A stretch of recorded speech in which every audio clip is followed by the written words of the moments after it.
Radio Espérance, bonjour, nous sommes à la Castille pour notre émission Comment va ton âme? La Castille étant le séminaire du diocèse de Toulon. Et le séminaire est le cœur d'un diocèse. Donc votre serviteur, le frère Paul-Marie. Aujourd'hui, je voudrais avec vous commencer déjà à rentrer dans le mystère de la résurrection. Parce que sans doute cette passion que nous allons vivre à Pâques et nos pénitences sont, comme le dit la prière eucharistique dans une formule étonnante, euh, une passion bienheureuse. C'est pourquoi nous, tes serviteurs, et ton peuple saint avec nous, faisant mémoire de la passion bienheureuse de ton Fils. Alors évidemment, il ne s'agit pas de dire que la passion fut une partie de plaisir, mais il s'agit de dire que le fruit du sacrifice du Christ fut le Saint-Esprit. Il fut la vie éternelle. À Jésus qui s'est donné par amour sur la croix. Le Père répond par le don de son esprit d'amour et par l'ouverture du paradis. Et donc nos pénitences ont normalement cette vertu d'être joyeuses. Quand tu jeûnes, pas fume-toi la tête. Nous avait dit le Christ au début du carême. Euh, et nous invitait donc à vivre nos pénitences dans la joie. Un peu comme le texte des Béatitudes nous dit réjouissez-vous, soyez dans l'allégresse, si l'on vous persécute, si l'on dit faussement des choses contre vous à cause de moi, parce que votre nom est grand dans le royaume des cieux. Et donc cette joie, ce bonheur que l'on désigne pour qualifier la passion, c'est le fruit de la passion et c'est aussi par conséquent le fruit de nos pénitences. En tout cas, vous voyez, croire au Christ, c'est vraiment devenir en communion avec lui. C'est être conformé à lui, dans le mystère de sa mort et dans le mystère de sa passion. Et cette conformité, elle nous permet de ne pas vivre comme des gens du dehors, admirant de loin ce qui se passe, mais nous sommes invités à entrer, à prendre part à la fête des noces. Parce que Dieu qui nous a créés sans nous ne veut pas nous sauver sans nous. Il a trop d'estime pour notre liberté et il requiert vraiment notre foi, notre adhésion pleine d'amour. Et donc ne voulant pas sauver l'humanité sans elle, il lui a donné son propre fils pour qu'il devienne un homme. Nous l'avons vu la dernière fois. Ce qui a été perdu par un homme doit être réparé par un homme. Et donc notre Seigneur qui a été crucifié dans sa faiblesse a été vivant par la puissance de Dieu.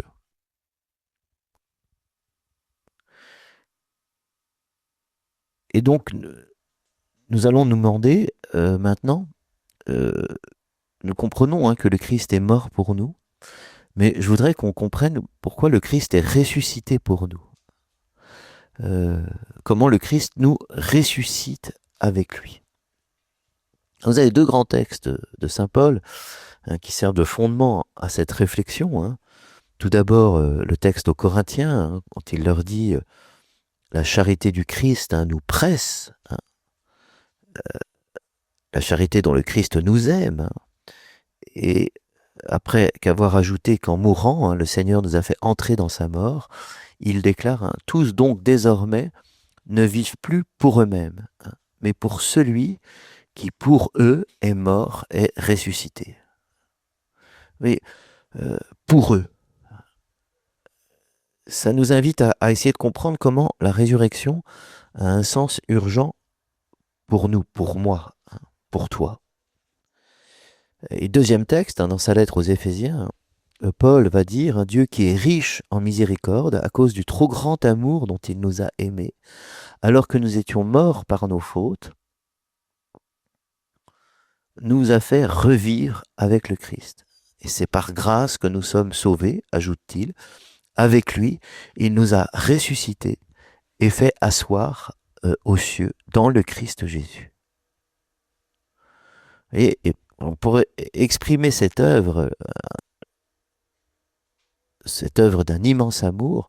Hein, Saint Paul a une fois de plus créé un mot, hein, euh, les mots existants chez lui étant insuffisants, et il a inventé le mot, et il nous a ressuscité avec, vivifié avec, fait rasseoir avec.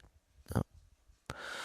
Euh, donc il y a une seule et même action, hein, Dieu va venir ressusciter le Christ, et en même temps nous ressuscite avec lui.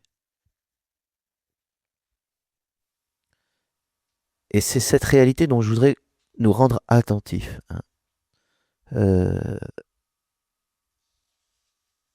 quand saint Paul parle de l'amour du Christ pour lui, hein, il dit hein, il m'a aimé et s'est livré pour moi. Le Christ, le croyant est conscient que les choses le concernent personnellement. Hein. Et même si parfois on utilise le vous pour parler des hommes en général, euh, ce collectif anéantit l'amour. Hein. En amour, il n'y a que la liberté d'une part d'une personne, mais d'une personne à une autre personne. Cet amour établit une relation unique avec chacun d'entre nous.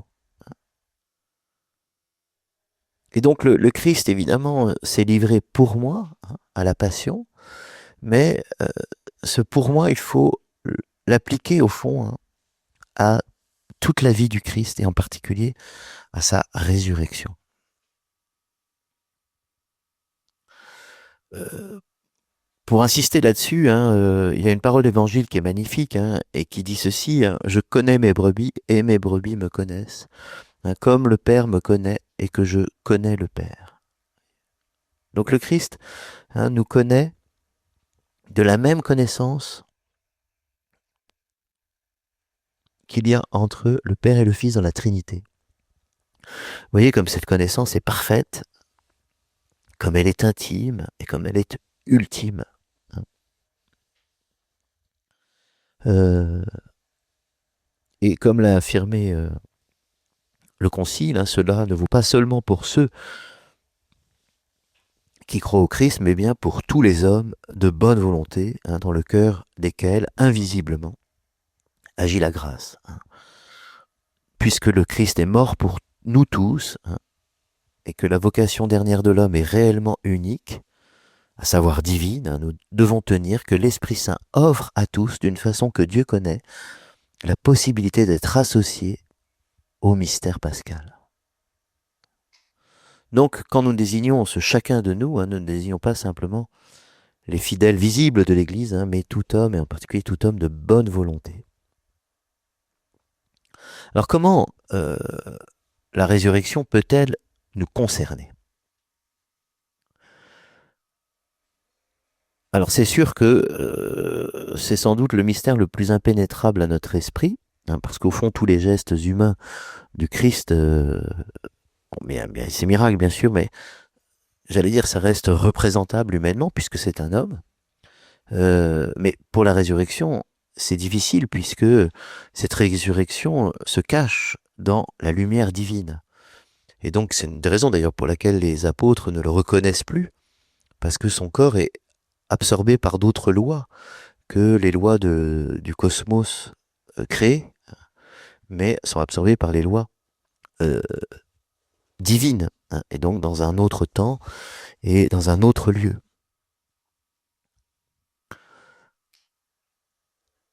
En tout cas, Dieu nous traite hein, en amis et à travers l'insuffisance de nos pauvres mots, de nos pauvres expériences, hein, il veut quand même, par l'Évangile, nous en dire assez hein, pour que nous ayons dès maintenant part à sa joie.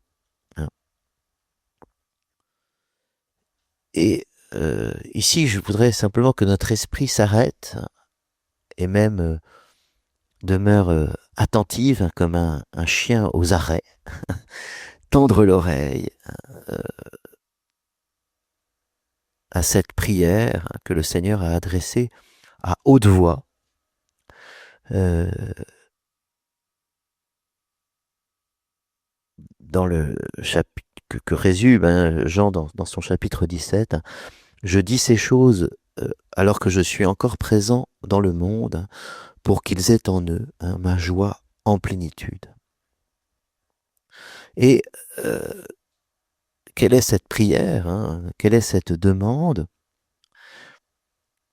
Le Seigneur en a fait, on en a parlé la dernière fois, hein, c'est tout le sens de la pénitence, hein, le ce pourquoi nous faisons pénitence, hein, et ce pourquoi le Christ est mort, hein, glorifie-moi de la gloire que j'avais auprès de toi avant que fût le monde. Hein. Donc il le demande pour lui-même, mais il le demande aussi pour nous. Donc le Seigneur n'a pas voulu garder hein, en lui-même sa divinité, mais il a voulu la partager. Hein. Pour cela, euh, il s'est comme anéanti, nous dit l'Épître aux Philippiens, ne retend pas le rang qu'il égalait à Dieu, mais cette condition divine lui est rendue. Hein. Et non plus simplement comme un droit de naissance, hein, mais comme vraiment la réponse de l'amour de Dieu à ce que le Christ a fait et souffert. Et le Christ a voulu la croix pour que le monde sache, dit-il, que j'aime le Père. Et en réponse, hein, son Père va le glorifier, et glorifier tous ceux pour qui hein, il s'est offert en sacrifice. Et donc, à la résurrection, il retrouve son état glorieux de fils, si l'on peut dire, hein, mais c'est toute son humanité qui est glorifiée parce que c'est toute son humanité qui librement a fait des actes d'obéissance et même des actes d'amour hein, pour son Père et pour nous.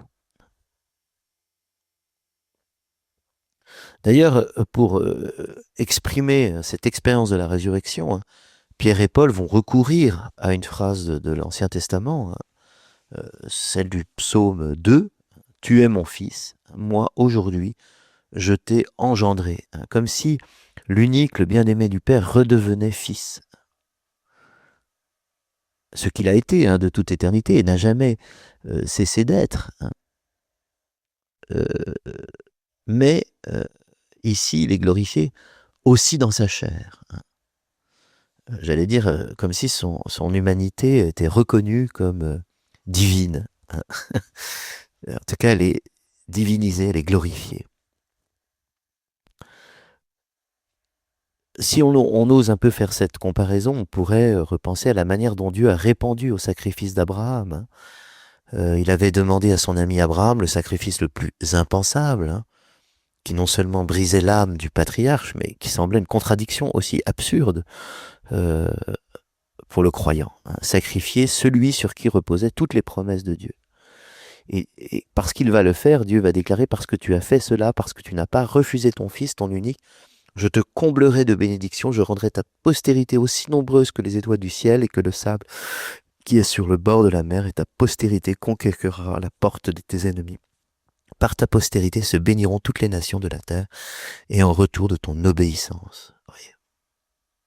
Et ça, c'est magnifique. Hein. Il le dit à son fils Jésus, mais il le dit aussi à tous ceux qui ont vécu leur carême, qui courageusement ont fait pénitence et ont le droit, d'une certaine manière, hein, de demander récompense pour eux-mêmes et pour ceux à qui ils ont glorifié le Père par leur sacrifice. À tout de suite, on fait la pause.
Radio Espérance, bonjour, nous sommes dans notre émission Comment va ton âme, dans cette deuxième partie où nous parlons de l'aspect joyeux de nos pénitences, de cette fameuse passion bienheureuse et donc déjà du mystère de la résurrection et de la glorification.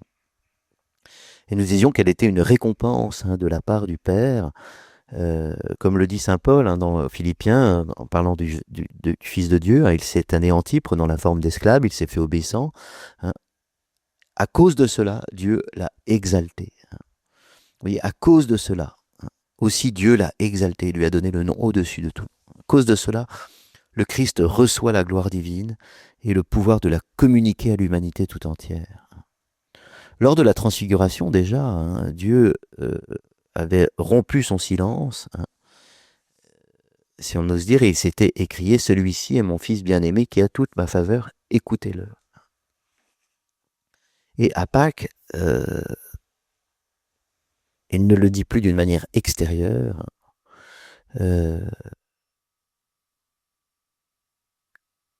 Et quand on regarde l'âme de Jésus, quand il entre dans sa passion, dans son carême, si j'ose dire, il dit ceci, voici que je viens au Père pour faire ta volonté. Et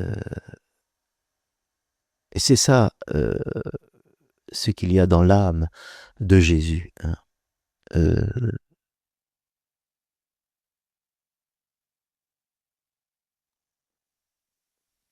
Alors l'Église, quand elle fait chanter le peuple de Dieu, au moment de la messe de Pâques, chante ceci à l'Itroïne de la messe, c'est en latin, je suis ressuscité et je suis toujours avec toi. Et puis ensuite, on dit le mot qu'on n'a pas le droit de prononcer en carême, donc je ne le dis pas. Tu as posé ta main sur moi, ta sagesse s'est montrée admirable. Seigneur, tu m'as mis à l'épreuve et tu me connais. Tu connais ma mort et ma résurrection. Vous voyez, c'est tiré du psaume 138 en particulier. Mais on est ramené vraiment à la prière pascale qui nous dit ce secret entre le Père et le Fils. Glorifie ton Fils pour que le Fils te glorifie. Et le Fils est glorifié, vous voyez, il demande sa glorification pour glorifier le Père. C'est à la gloire du Père qu'il pense d'abord. C'est vrai que l'amour du Christ est pur, pur de tout égoïsme.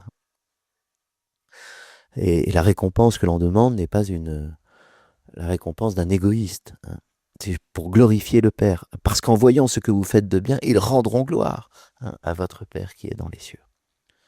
Une lampe, elle n'est pas faite pour être mise sous le boisseau, mais sur le lampadaire.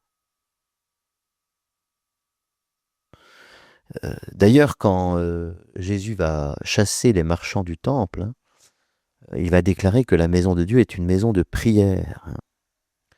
Et il va ajouter, détruisez ce sanctuaire et en 3 jours, je le relèverai.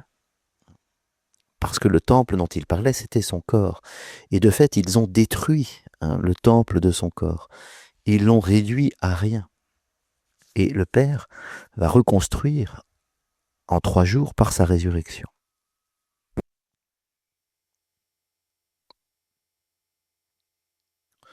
Et ce corps va devenir le lieu où les yeux et le cœur de Dieu seront toujours, où toute prière est écoutée. C'est la grande intuition de nos grands docteurs, que sont Thérèse d'Avila ou Catherine de Sienne. C'est vraiment de prier à partir de l'humanité de Jésus, parce que le corps du Christ est le temple, qui nous permet de voir Dieu, de voir son amour, d'entendre ses paroles, de constater son désir, vers quoi il marche, pourquoi il vient vers nous.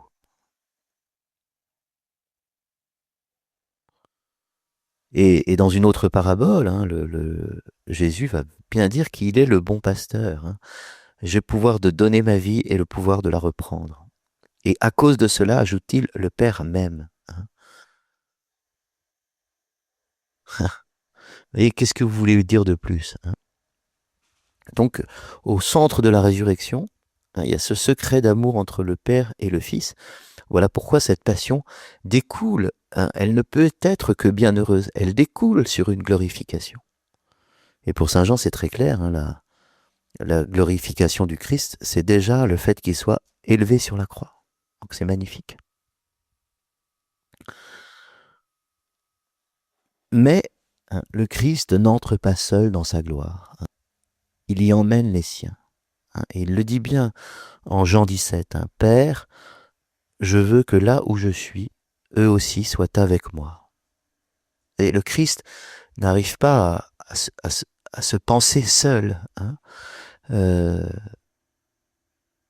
Il fait corps avec ses disciples, pour que ses disciples fassent partie de son corps.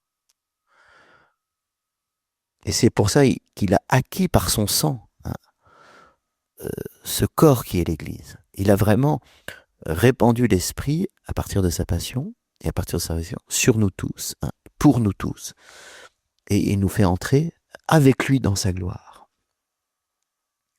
Paul VI, dans son encyclique Ecclesiam Suam, l'apôtre, c'est celui qui ne peut séparer la pensée de son salut de celui du monde entier. L'apôtre, c'est celui qui ne peut séparer la pensée de son salut personnel au salut du monde entier.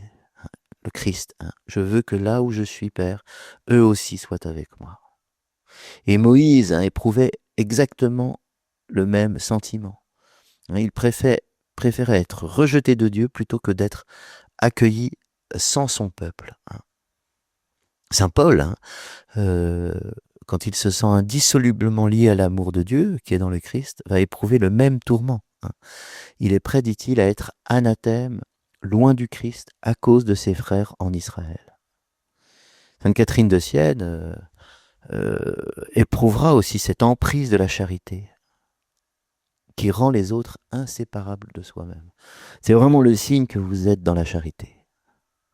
C'est que vous ne pouvez pas rentrer sans tous ceux qui vous ont été confiés. Et cet amour dans le Christ, dont le Père l'aime, comme le Père m'a aimé, dit-il, moi aussi je vous ai aimé. Voilà. C'est parce que on voit bien que le Christ est tout amour que nous allons comprendre comment il est ressuscité pour nous. D'abord parce que c'est pour nous qu'il entre comme avant-coureur à l'intérieur du voile. Et dans cette condition, il devient proche de tous ceux que le temps emporte. Il devient contemporain de chacun de ses disciples par la résurrection. Parce qu'il entre dans l'éternité. Saint Ambroise aimait à considérer l'aujourd'hui de Dieu comme le moment où il ressuscite le Christ. Non pas en conséquence du jour historique, sur le lendemain du vendredi saint, mais dans ce présent éternel qui ne passe plus, parce que tout est accompli. Et le chrétien, par son baptême, entre dans cet aujourd'hui. Il entre dans ce nouveau monde où il est attendu et accueilli pour le Christ. Alors, nous l'avons dit, le fait de nous avoir avec lui est la grande préoccupation du Seigneur. Il porte bien son nom, l'Emmanuel, Dieu avec nous. Dieu qui ne peut pas se passer de nous. Dieu qui ne veut pas se passer de nous. Il est mort pour nous afin que, éveillés ou endormis, nous vivions unis à lui, dit saint Paul aux Thessaloniciens. Et le Christ, dans sa gloire, entre dans cette préoccupation, et on va l'entendre le soir de son agonie. Je vais vous préparer une place afin que là où je suis, vous soyez vous aussi. Vous voyez, la vertu de pénitence chrétienne qui débouche sur la résurrection, elle est aumône. Le jeûne est une aumône. Elle cherche à partager la grâce à tous, et pas simplement pour soi. C'est pour ça que ces carêmes vécus simplement pour eux-mêmes ce côté management personnel, défi sur soi-même, loupe complètement la prière dans laquelle le Seigneur veut nous introduire. Ce que tu m'as donné, je veux que là où je suis, il soit avec moi. Et donc, il y a cette volonté d'avoir les siens avec lui est un des sens de la résurrection des morts. Si le Christ est en vous, dit saint Paul, bien que le corps soit mort déjà en raison du péché, l'esprit est vie en raison de la justice. Et si l'esprit de celui qui a ressuscité Jésus d'entre les morts habite en vous, celui qui a ressuscité le Christ Jésus d'entre les morts donnera aussi la vie à vos corps mortels, par son esprit qui habite en vous. Et ceci, vous voyez, nous introduit au centre du mystère. Ce pour vous ne désigne pas des largesses que font les rois à l'occasion de leur triomphe, il ne désigne pas ce superflu qu'on donne à un pauvre que l'on veut soulager. Non, ce pour vous, il est le mot de l'amour. C'est pour faire de son disciple un autre lui-même que le Christ est mort et ressuscité. C'est pour tout partager avec lui, ce qu'il a de meilleur, de plus constitutif de sa personnalité, ce qui lui tient le plus à cœur. Mon Père est votre Père, s'était-il empressé de dire à Marie-Madeleine au matin de la Pâque. Lui, l'unique, veut nous introduire dans sa filiation, afin que par lui nous recevions l'adoption. Et saint Paul va vous dire, vous êtes cohéritier du Christ. Et on ne peut pas parler d'héritage si celui qui ne meurt pas, de celui qui n'a rien, parce que celui-là, justement, il est glorifié, il est ressuscité. Voilà, et donc Jésus est ressuscité pour nous parce qu'il veut nous partager sa condition filiale. Il est livré pour nos fautes, mais il est ressuscité pour notre justification, dit saint Paul.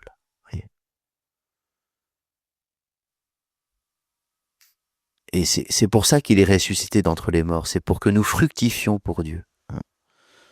Du moment donc que vous êtes ressuscité avec le Christ, cherchez les choses d'en haut. Car vous êtes mort, dit saint Paul, c'est fort, vous êtes mort. Pourquoi ? Parce que votre vie est désormais cachée avec le Christ en Dieu. Donc vraiment, quand on communie, on reçoit le vivant. Et je finirai sur ces mots, sainte Thérèse de Villa dira, nous ne mourrons pas de mort, nous mourrons de vie, d'une plénitude de vie qu'on le reçoit dans le corps du Christ qui vient à nous, ressuscité. Et il ressuscite alors pour nous ressusciter avec lui. À très bientôt.